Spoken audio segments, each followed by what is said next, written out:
Hi everyone, good evening. Storm Team Chief Meteorologist Marcus Bagwell. We are still tracking storms out to our west. Let's give you a fresh video update. We will have a live update at 9 o'clock on Fox 51 News, but here's what you need to know. We have a tornado watch out for our west counties until 2 a.m. on Monday morning. I had a lot of folks ask on social media, are we going to see this watch extended a little bit farther to the east?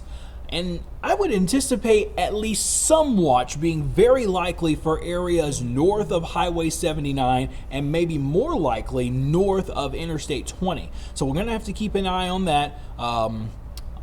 Weather Service, there's been no discussion from the National Weather Service talking about a new watch forthcoming, but it is something that we will keep an eye on for you. Certainly as we get into the overnight with the line of storms still holding strength, and I'll show you it to you on the radar here momentarily, we'll likely have another watch that will cover more of the East Texas counties. Whether that is a tornado watch or a severe thunderstorm watch, that is yet to be seen. Well, you know how windy it is outside, and you know wind plays a big role in these storms that have the potential to produce tornadoes at times. Wind energy is a big part of it, not just what we're seeing at the surface, but very strong upper level winds. Those are the white streamlines that you see here, and as they move from southwest to northeast and they interact with that southerly wind, you get a turn of the wind, and it only takes a little bit of a turn that can lead to the possibility of a tornado. So we'll see how it all looks to hold up for us. There's the line of storms. We've seen some very intense storms in Oklahoma. Thankfully, on the Texas side, it has been multiple severe thunderstorm warnings, with the main concern being some strong winds. Yes, there has been some rotation along the line, but I've not seen any tornado warnings in the central Texas, big country, or back near the DFW vicinity. But here's a closer look. Again, this is a video update around 8:25 or so you'll have to go to our interactive radar to see the latest look at the storms, and I'll update this video here on this story a little bit later on this evening.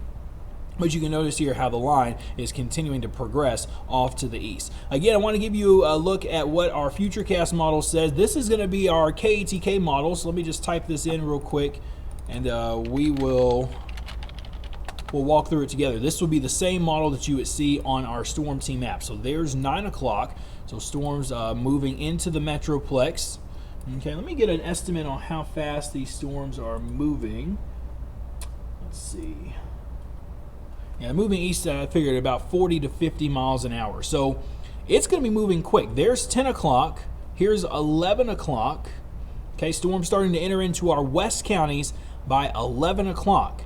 Okay, still right in the prime area with the tornado watch in effect. We could still see an isolated tornado right along the leading edge of this line. The conditions are favorable for an isolated tornado. That's why the watch is out for our west counties, Anderson, Henderson, Van Zant, Rains, and Hopkins counties, at least at this point. We may get another watch issued a little bit later. There's midnight.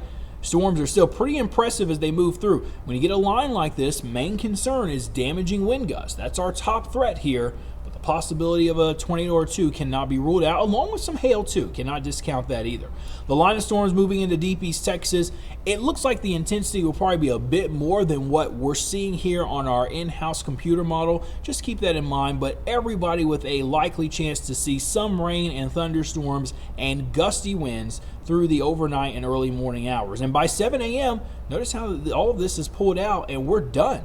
We're done with it. Decreasing clouds in our southern counties, and we should get some sun tomorrow with a west-northwest wind, so things will begin to calm down by that point. Again, here are your top weather threats for us. Heavy rain, damaging wind gusts is our main severe threat, damaging wind gusts. Hail and tornadoes are low. That does not mean that they are zero. And this threat gets started as early as 10 o'clock tonight. Most likely it's closer to 11 and lasting through about 7 a.m. Monday. But as we go farther in time, the storm threat will gradually begin to decrease. So we're going to keep an eye on this very closely. Make sure that you have our East Texas Storm Team app. You'll want to have that ready to go. We have charged up all of our electronics at home. Got some of the extra phones out so we can do white noise for the kids so that they can still sleep through the night. That's what we are really hoping for. But have our Storm Team app. That way you can get those lightning and storm alerts. You'll be able to live stream coverage there too if we do go into continuous coverage, which does look like we will do at least at some point overnight tonight. All right, update at 9 o'clock live on Fox 51, and then 10 o'clock after the Kansas City Buffalo game. after the Kansas City Buffalo game. We will see you then.